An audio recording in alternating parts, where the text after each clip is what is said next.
اگلا باب ہے باب من انذر معسرن، من جو انذر مہلت دے، معسرن تنگ دست کو، تنگ دست مقروض کو مہلت دینا.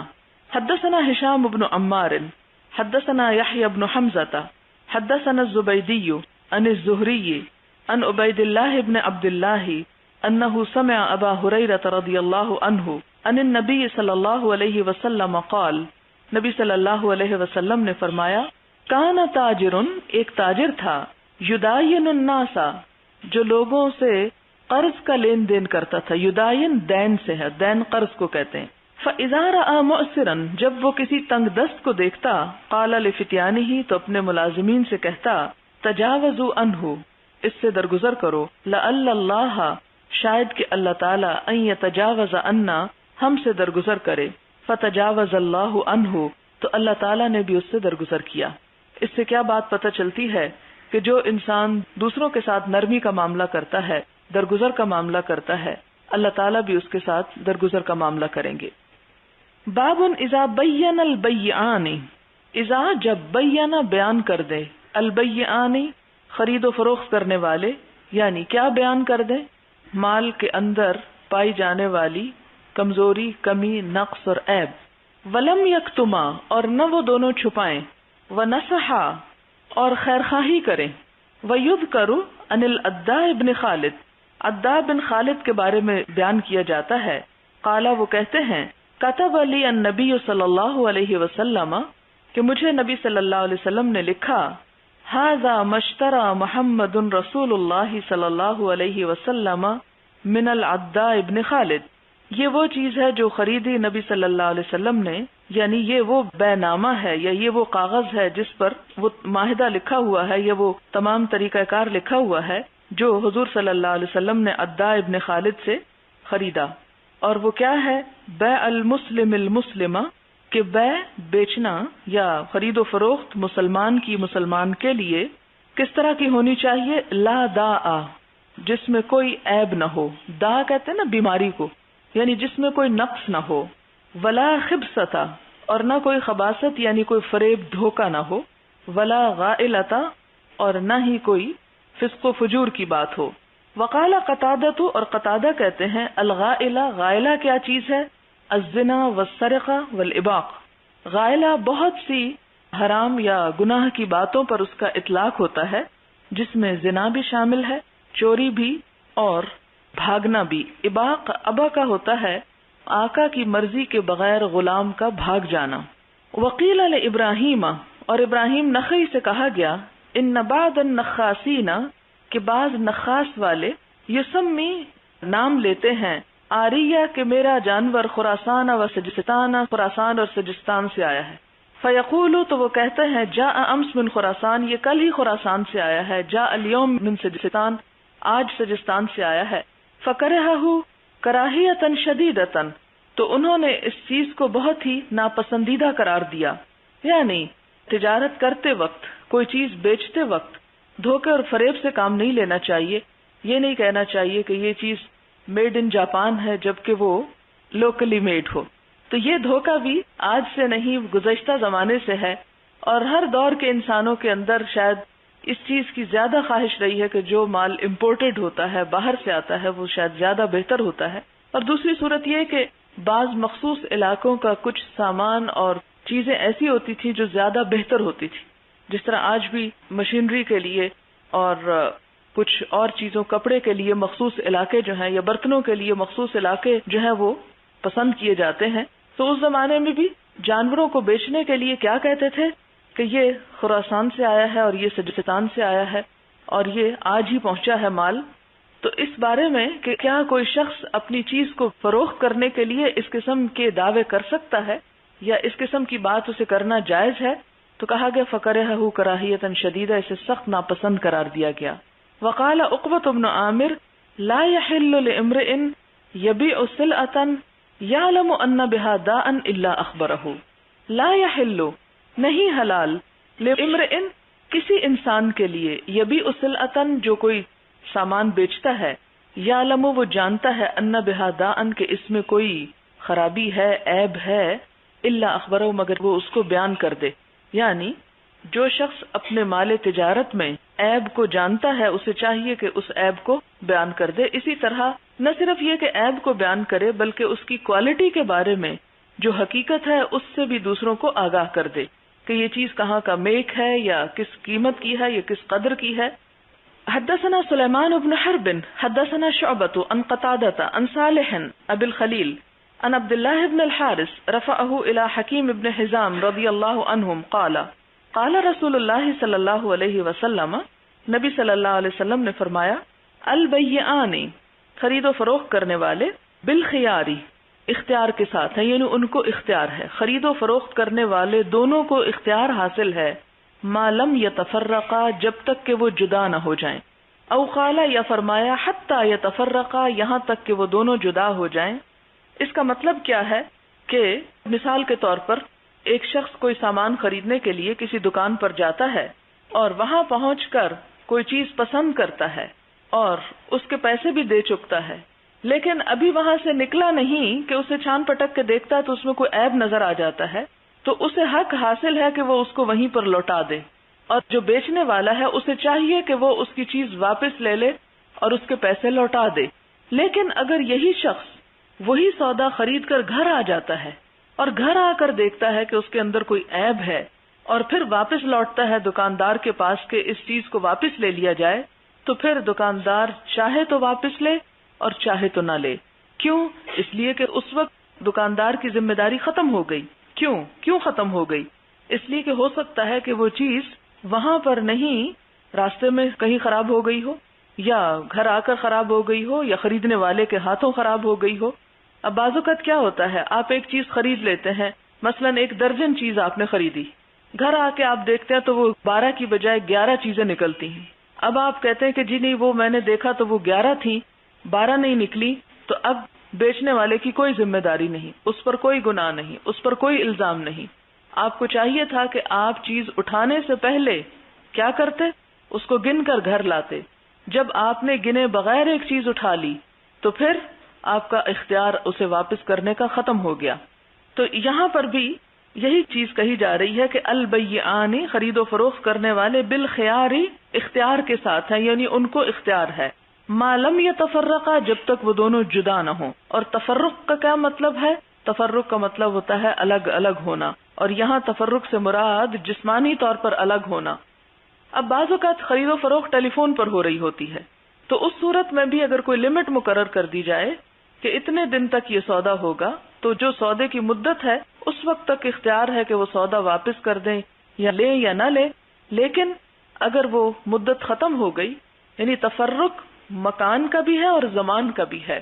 یعنی مکان کا تفرق کیا ہے کہ جگہ چھوڑ دیں، اور زمان کا کیا ہے کہ وہ ایک لمیٹڈ پیریڈ جو ہے وہ ختم ہو جائے. اسی میں وہ گارنٹی کی بات آ جاتی ہے کہ بعض اوقات آپ اپنے کسٹمر کو گارنٹی دیتے ہیں 1 سال کی، تو سال کے اندر آپ اس سودے کی یا اس کموڈٹی کی نفع نقصان یا کمی بیشی کے ذمہ دار ہوتے ہیں.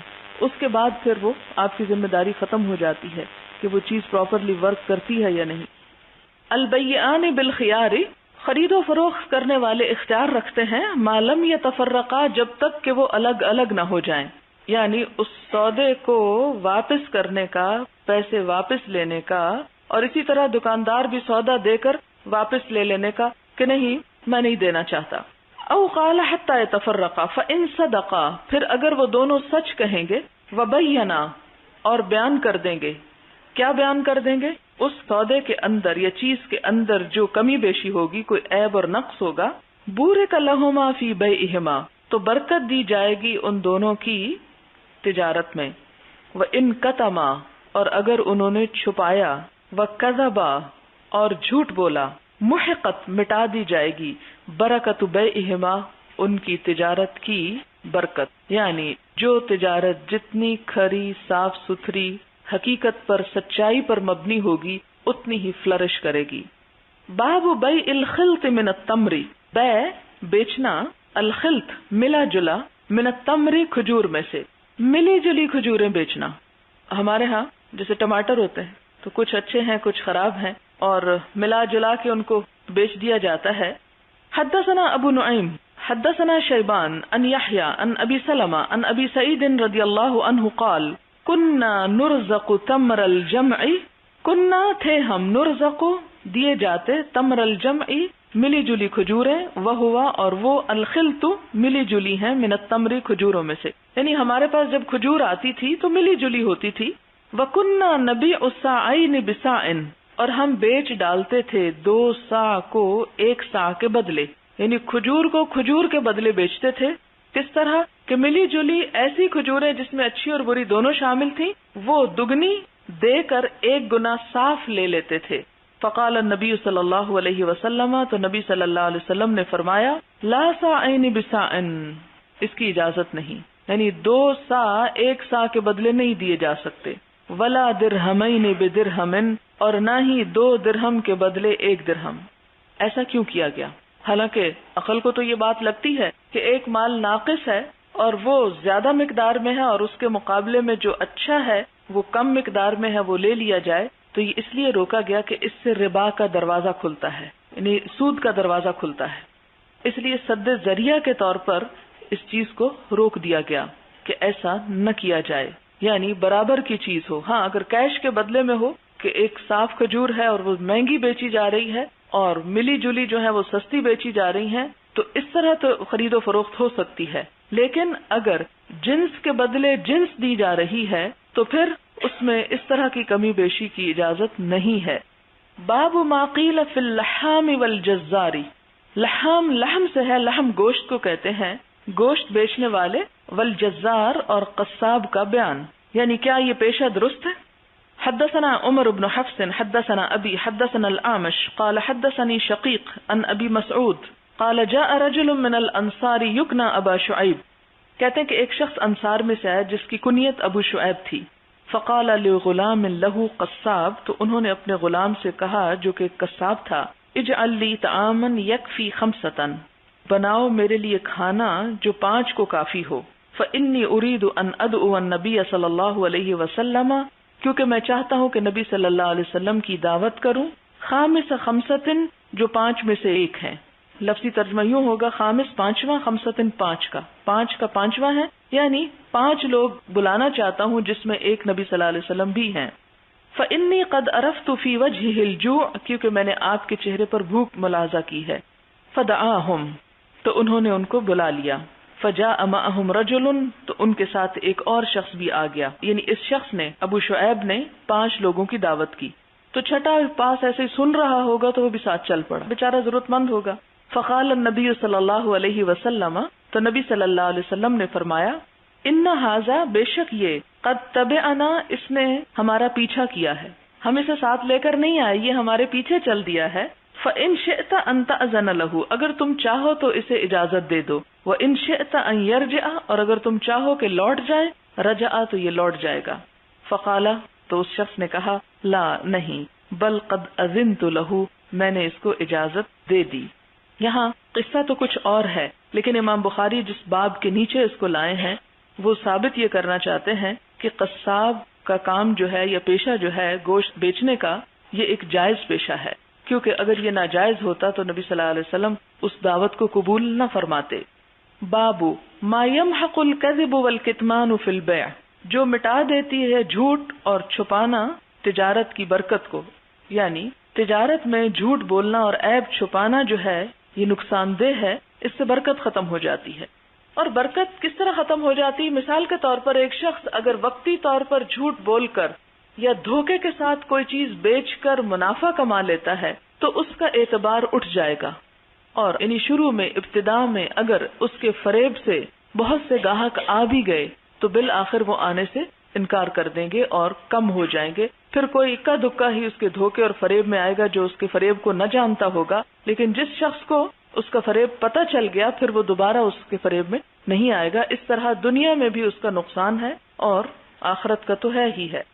حدثنا بدل بن المحبر حدثنا شعبة عن قتادة قال سمعت ابا الخليل يحدث عن عبد الله بن الحارث عن حكيم بن حزام رضي الله عنه عن النبي صلى الله عليه وسلم قال البيعان بالخيار ما لم يتفرقا او قال حتى يتفرقا فإن صدقا وبينا بورك لهما في بيعهما وإن كتما وكذبا محقت برکت بیعہما، حدیث گزر چکی ہے، مراد کیا ہے؟ آپ صلی اللہ علیہ وسلم نے فرمایا کہ بیچنے والے اور خریدنے والے دونوں کو اس وقت تک اختیار ہے جب تک جدا نہ ہو جائیں، پھر اگر وہ دونوں سچ بولیں گے اور جو عیب ہو بیان کریں گے تو ان کو اس بیع میں برکت ہوگی، اور اگر چھپائیں گے اور جھوٹ بولیں گے تو بیع میں برکت ختم ہو کر رہ جائے گی۔ باب آکل الربا، سود کھانے والا، و شاہدی ہی اور اس کا گواہ، و کاتبی ہی اور اس کا لکھنے والا، وقول اللہ تعالی، اللہ تعالیٰ کا فرمان ہے، الذین یأکلون الربا، وہ لوگ جو سود کھاتے ہیں، لا یقومون، نہ وہ کھڑے ہوں گے، الا مگر، کما یقوم، جس طرح کھڑا ہوتا ہے وہ شخص، الذی یتخبطہ الشیطان من المس، کہ جسے شیطان نے چھو کر باولا کر دیا ہو۔ سورۃ البقرہ کی آیت ہے، آپ لوگ قرآن پاک میں پڑھ چکے ہیں۔ یعنی جس طرح کسی شخص پر جن کا سایہ ہو یا پاگل پن کا دورہ پڑا ہوا ہو تو وہ کھڑا نہیں ہو سکتا، اسی طرح سود خوار شخص بھی کھڑا نہیں ہو سکتا، یعنی اس کے اندر بھی وہی مجنونانہ احساسات اور سوچ ہوتی ہے، وہ سوسائٹی کے لیے فائدہ مند ہونے کی بجائے نقصان دہ ہوتا ہے۔ حدثنا محمد بن بشار حدثنا غندر عن شعبہ عن منصور عن ابی الضحى عن مسروق عن عائشہ رضی اللہ عنہا قالت لما نزلت آخر البقرۃ، جب اترا آخری حصہ سورۃ البقرہ کا یعنی نازل ہوا، قرأہن النبی صلی اللہ علیہ وسلم علیہم فی المسجد، تو نبی صلی اللہ علیہ وسلم نے یہ آیات لوگوں کو مسجد میں پڑھ کے سنائی۔ ثم حرم التجارۃ فی الخمر، پھر آپ نے شراب کی تجارت کو بھی حرام قرار دے دیا۔ یعنی عموماً طریقہ کار کیا تھا آپ صلی اللہ علیہ وسلم کا کہ جب کوئی آیت نازل ہوتی، کاتبین وحی کو بلاتے اور ان کو لکھوا دیتے اور پھر ضرورت کے مطابق اس کو سیکھتے سکھاتے۔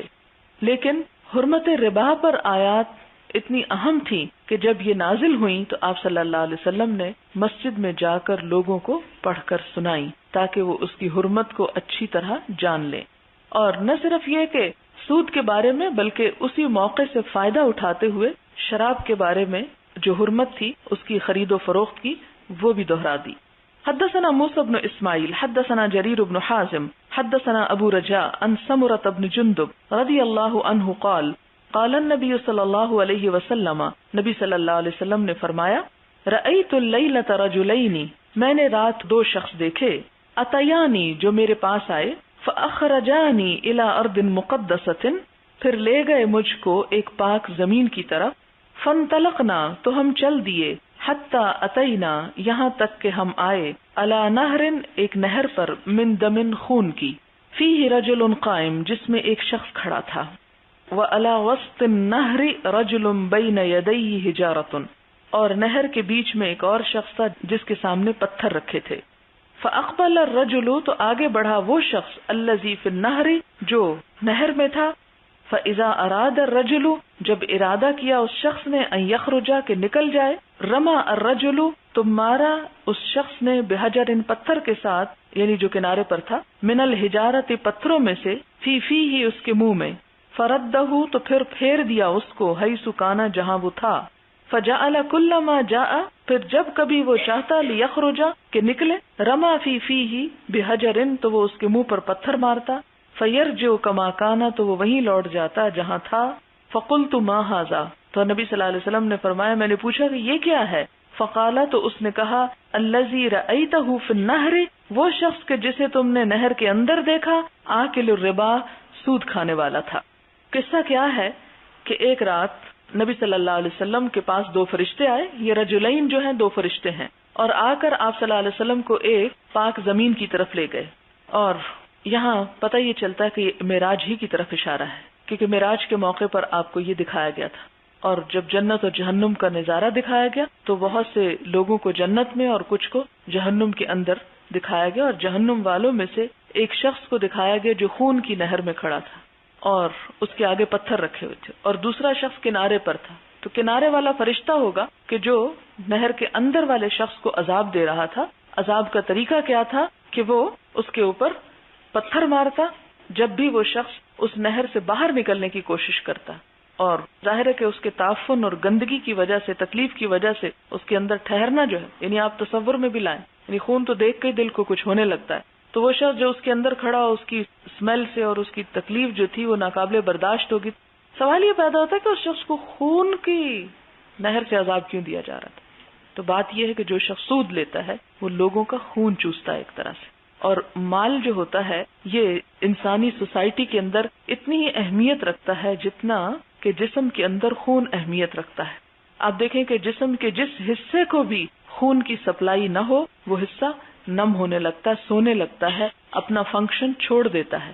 اسی طرح معاشرے کے اندر جہاں پر مال نہ ہو، جس حصے تک مال سرکولیٹ نہ کرے، وہ حصہ بھی فنکشنری نہیں رہتا اور اس میں بھی طرح طرح کی پھر خرابیاں پیدا ہونی شروع ہو جاتی ہیں. تو یہاں پر سود خار چونکہ سارے معاشرے کا جو پیسہ ہے اسے ایک جگہ جمع کرتا چلا جاتا ہے، اس لیے اس سے تشبیہ دی گئی اور آخرت میں اس کی سزا بھی ویسی ہی دی گئی.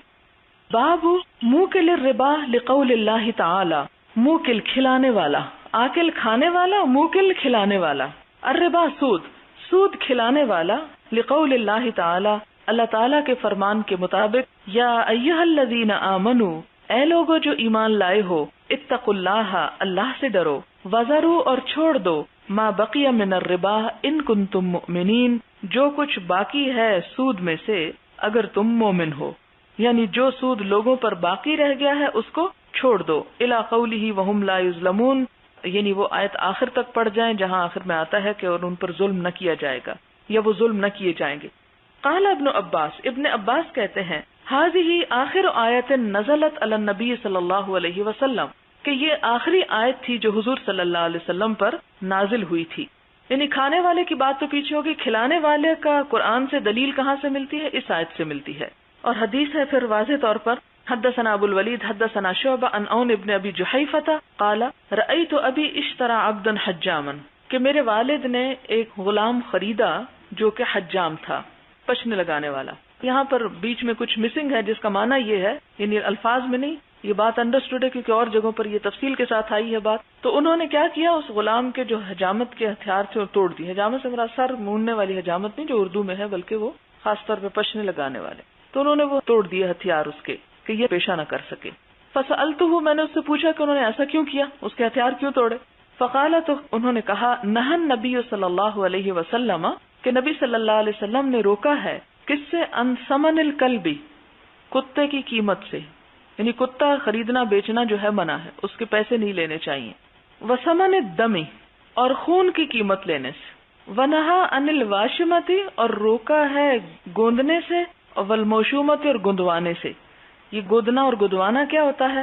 یہ بھی جس طرح پچنے لگوانے والی کی سوئی ہوتی ہے نا، تو وہ سوئیوں کے ساتھ جسم کے اندر وہ نشان ڈالتے ہیں، تو پھر جب وہ خون نکلنے لگتا ہے تو اس پہ نیل یا کوئی رنگ ڈالتے ہیں جس سے وہ ویسے ہی پھول بوٹے بن جاتے ہیں. وہ پیٹرن جو مختلف طرح کے بناتے ہیں، ہر جگہ ہی ہر ملک میں مختلف انداز ہیں. بعض لوگ لکھتے ہیں، بعض اوقات پھول بناتے ہیں، نقش و نگار بناتے ہیں. تو اس چیز سے منع کیا گیا. کیوں؟ اس لیے کہ انسانی جسم کے اندر کوئی بھی مستقل چینج جو ہے فطرت سے ہٹا ہوا وہ ناپسندیدہ ہے. کہ اللہ تعالیٰ نے ایک جسم کو ایک ہموار، خوبصورت، صاف ستھری چیز بنایا. مثلا آپ مہندی لگاتے ہیں زیب و زینت کے لیے تو اس کی اجازت ہے، نبی صلی اللہ علیہ وسلم کے دور میں لگائی جاتی تھی. بلکہ آپ کو یاد ہوگا وہ واقعہ جس میں آپ نے ایک عورت سے پوچھا بھی کہ اس کے ہاتھ پہ کچھ ہے کیوں نہیں. تو کوئی بھی چیز جو ٹیمپریریلی لگائی گئی ہو اس کی تو اجازت ہے، مگر کوئی بھی ایسا کام کہ جس میں اللہ کی اصل تخلیق بدل جائے اس سے منع کیا گیا. تو گدوانا جو ہے، ایسے نقش و نگار جو مستقل ہوں ان سے آپ نے روکا ہے. تو اس لیے انہوں نے اس کا ہتھیار توڑ ڈالا تھا. وآکل الربا وموکلہ، اور سود کھانے والے سے اور سود کھلانے والے سے یعنی منع کیا ہے کہ وہ ایسا نہ کرے. ولعن المصورہ، اور تصویر بنانے والے پر لعنت کی. یعنی جاندار کی تصویر مراد ہے، بے جان کی نان لیونگ تھنگس کی منع نہیں ہے، جس کی آگے مزید وضاحت ہوگی. باب یمحق اللہ الربا، مٹاتا ہے اللہ سود کو یا مٹا دینا چاہتا ہے. ویربی الصدقات، اور نشو نما دیتا ہے صدقات کو. واللہ لا يحب كل کفار اثیم، اور اللہ تعالیٰ کسی ناشکر گناہگار کو پسند نہیں کرتا. حدثنا یحیی بن بکیر حدثنا اللیث عن یونس عن ابن شہاب قال ابن المسیب ان ابا ہریرہ رضی اللہ عنہ قال سمعت رسول اللہ صلی اللہ علیہ وسلم یقول، نبی صلی اللہ علیہ وسلم نے فرمایا، الحلف منفقۃ للسلعۃ ممحقۃ للبرکہ. الحلف قسم، قسم کھا کے کیا ہوتا ہے، منفقۃ بیچنے والا ہے، للسلعۃ سودے کو. یعنی جھوٹی قسم کے ذریعے سودا تو بک جاتا ہے لیکن نتیجہ کیا ہوتا ہے، ممحقۃ للبرکہ، برکت کو مٹانے والی ہوتی. جھوٹی قسم سودا بیچنے والی لیکن برکت مٹانے والی ہوتی ہے. باب ما یکرہ من الحلف فی البیع، خرید و فروخت میں قسمیں کھانے کو ناپسند کیا گیا، منع کیا گیا. حدثنا عمرو بن محمد حدثنا حشیم اخبرنا العوام عن ابراہیم ابن عبد الرحمن عن عبد اللہ ابن ابی اوفا رضی اللہ عنہ ان رجلا اقام سلعتا وهو فی السوق، ان رجلا کہ ایک شخص نے اقام رکھا سلعتا سودا، وهو فی السوق اور وہ بازار میں تھا، یعنی ایک شخص نے بازار میں لا کر اپنا سودا رکھا. فحلف باللہ تو اللہ کی قسم کھائی. کس بات پر کھائی؟ لقد آتا بها ما لم يعطي کہ فلاں مجھے اتنا دیتا تھا جو اس نے نہیں دیا. لیوقع فیہا رجلا من المسلمین تاکہ دھوکہ دے اس کے ذریعے ایک مسلمان شخص کو. فنزلت تو اس وقت آیت اتری ان الذین یشترون بعہد اللہ وایمانہم ثمنا قلیلا. سورۃ آل عمران کی اس آیت کا مطلب کیا ہے کہ جو لوگ اللہ کے عہد اور قسموں کے بدل تھوڑا مال لیتے ہیں یا تھوڑا کماتے ہیں ان پر اللہ کی لعنت ہو. یہاں پر آپ یہ بات دیکھیں کہ عموماً تجارت میں خرید و فروخت میں دھوکہ دہی کا رجحان بہت ہوتا ہے تاکہ دوسرے شخص کو بے وقوف بنا کر اس سے مفاد حاصل کیا جا سکے. اس چیز سے روکا گیا. اور عموماً دکاندار کس قسم کا دھوکہ دیتے ہیں؟ ایک جس کو بیچ رہے ہیں اس کو کہتے ہیں کہ اچھا آپ نے لینا تو لے لے، مجھے تو فلاں شخص سے اتنا ملتا تھا تو میں نے اتنے پہ بھی اس کو نہیں دیا، تو آپ کیا بات کرتے ہیں کہ اتنے پہ آپ کو دے دیا جائے. تو جو شخص جھوٹ موٹ میں اس قسم کے دعوے کرے تو اس کے لیے اللہ تعالیٰ نے بڑی شدید وعید نازل کی ہے کہ جو اللہ کے عہد اور قسموں کو تھوڑی قیمت پر بیچ ڈالتے ہیں ایسے لوگوں کے لیے آخرت میں کوئی حصہ نہیں. اب آپ ان ساری باتوں کو پڑھ کر یہ دیکھیں کہ یہ سراسر معاملات سے متعلق چیزیں ہیں. انسان کا انسان کے ساتھ اچھا معاملہ نہ ہونا ہے لیکن سزا اللہ تعالیٰ دے رہے ہیں. کیوں؟ آپ کہیں گے بڑے ظالم ہے اللہ تعالیٰ. نہیں، ظالم نہیں ہے، بڑے مہربان ہیں. اس لیے کہ وہ ہر ایک کا بھلا چاہتے ہیں. وہ یہ نہیں چاہتے کہ کوئی شخص کسی کے ہاتھوں لٹ جائے یا نقصان اٹھائے یا پریشانی اٹھائے. وہ انسانوں کو پابند کرتے ہیں کہ انسانوں کے خیر خواہ رہیں، یعنی انسان انسان کے لیے بھلائی کرنے والا ہو، کیونکہ اصل معاملہ تو انسان کا انسان کے ساتھ ہے نا. اگر انسان انسانوں کے ساتھ اچھا نہیں کرتا تو معاشرے سے امن و چین اور سکون اٹھ جاتا ہے، برباد ہو جاتا ہے. تو اسلام کا اصل معنی ہی امن و آشتی پیدا کرنا ہے، اور وہ اسی صورت میں ہو سکتی ہے جب انسان انسان کا حق ادا کرے. وآخر دعوانا ان الحمدللہ رب العالمین. سبحانک اللہم وبحمدک نشہد ان لا الہ الا انت نستغفرک ونتوب الیک. والسلام علیکم